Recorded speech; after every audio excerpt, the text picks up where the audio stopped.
broadcast early in the morning in Manhattan, where 9/11 took place. Muslims calling for the killing of dogs.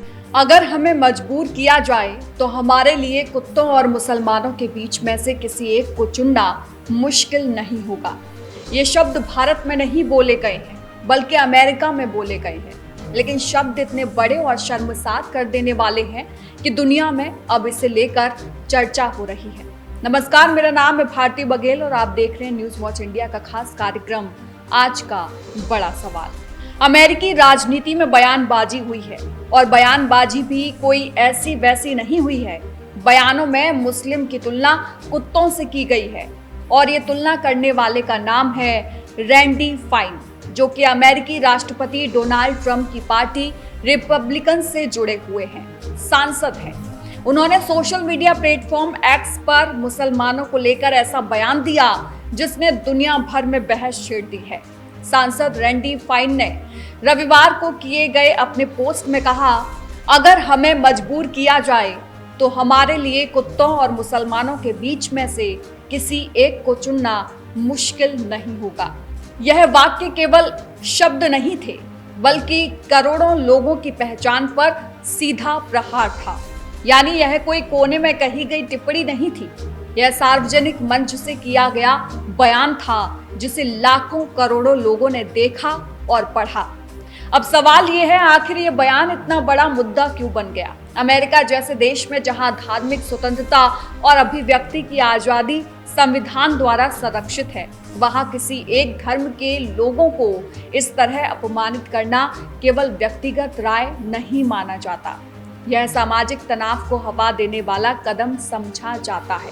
यही वजह है कि इस बयान के बाद मानवाधिकार संगठन से लेकर विपक्षी नेताओं तक कई आवाजें एक साथ उठी, जिनमें से एक आवाज कैलिफोर्निया के गवर्नर गेविन न्यूजोम की है। उन्होंने फाइन से तत्काल इस्तीफे की मांग की।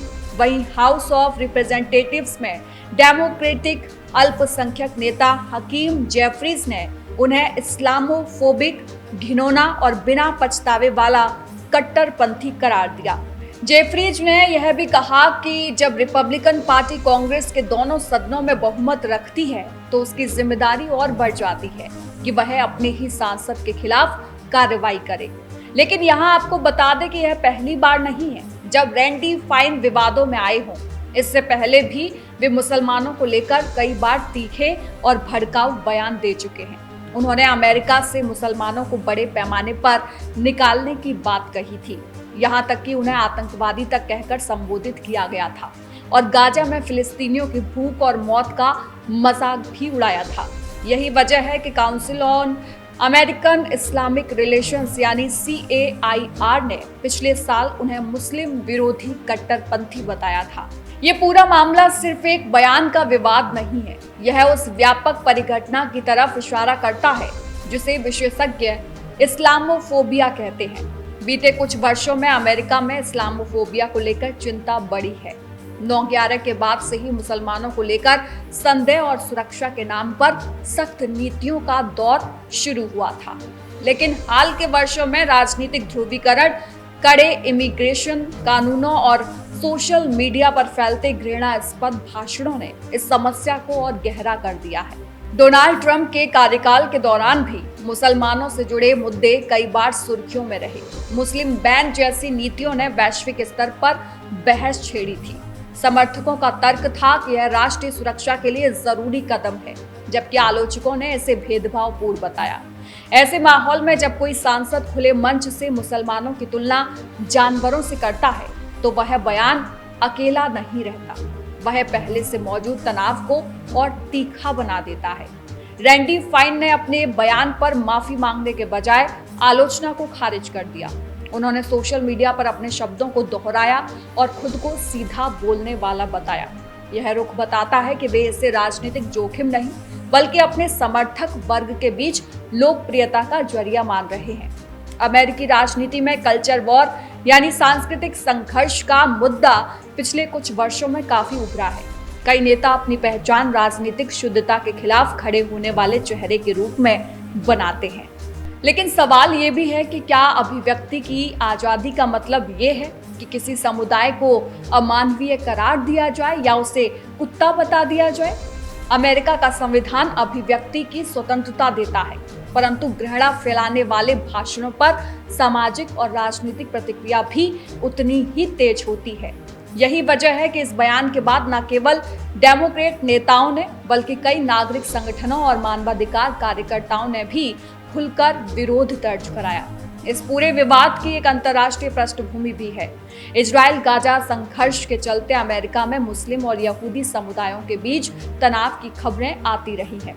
विश्वविद्यालय परिसरों में प्रदर्शन हुए हैं, सोशल मीडिया पर तीखी बहसें देखी गई हैं। ऐसे समय में किसी सांसद का इस तरह का बयान न केवल घरेलू राजनीति को प्रभावित करता है, बल्कि अमेरिका की वैश्विक छवि पर भी असर डाल सकता है।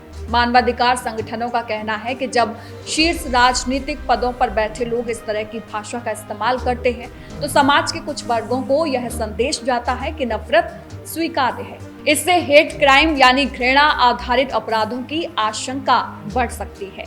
पिछले वर्षों में अमेरिका में मस्जिदों पर हमलों और मुस्लिम विरोधी घटनाओं के आंकड़े चर्चा में रहे हैं। ऐसे में राजनीतिक नेतृत्व की जिम्मेदारी और बढ़ जाती है। रिपब्लिकन पार्टी के भीतर भी यह देखना दिलचस्प होगा कि क्या वे फाइन के बयान से दूरी बनाते हैं या इसे व्यक्तिगत राय कहकर आगे बढ़ जाते हैं। अमेरिकी राजनीति में पार्टी अनुशासन और वैचारिक स्वतंत्रता के बीच संतुलन हमेशा जटिल रहा है, लेकिन जब मामला धार्मिक पहचान का हो तो चुप्पी भी एक तरह का संदेश बन जाती है। इस पूरे घटनाक्रम ने एक बार फिर यह सवाल खड़ा कर दिया है कि लोकतंत्र में शब्दों की मर्यादा क्या होनी चाहिए। राजनीति में मतभेद होना स्वाभाविक है, कठोर आलोचना भी लोकतंत्र का हिस्सा है, लेकिन किसी समुदाय को इंसान से कमतर बताना, क्या यह राजनीतिक विमर्श है या सामाजिक विभाजन की रेखा को और गहरा करना? अमेरिका खुद को विविधता और बहुलता का देश कहता है। वहाँ अलग अलग धर्म, नस्ल और संस्कृतियों के लोग साथ रहते हैं। ऐसे समाज में सार्वजनिक जीवन से जुड़े लोगों की भाषा केवल निजी राय नहीं होती, वह एक संदेश होती है। रैंडी फाइन के बयान ने इसी संदेश पर सवाल खड़े कर दिए हैं। अब देखना ये होगा कि क्या यह विवाद कुछ दिनों की सुर्खियों तक सीमित रहेगा या अमेरिकी राजनीति में नफरत भरे भाषणों को लेकर कोई ठोस बहस छेड़ेगा।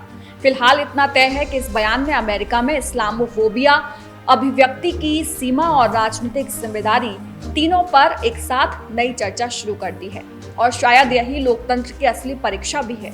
क्या वह नफरत के शोर में भी समानता और गरिमा की आवाज को बचा पाता है या नहीं? वहीं रैंडी फाइन के इस बयान के बाद आप उनसे क्या कहना चाहते हैं, कमेंट बॉक्स में जरूर बताएं और वीडियो को शेयर जरूर करें ताकि आपका अपार स्नेह न्यूज वॉच इंडिया की टीम पर यूं ही बना रहे। यह आपका ही प्यार है कि हम 1 मिलियन सब्सक्राइबर्स को क्रॉस करके 18 करोड़ व्यूज पार कर चुके हैं। आशा है आपका ये प्यार यूं ही बना रहेगा और देश दुनिया से जुड़ी बड़ी खबरें हम पूरे फैक्ट्स के साथ सबसे पहले आपके पास लाते रहेंगे। नमस्कार।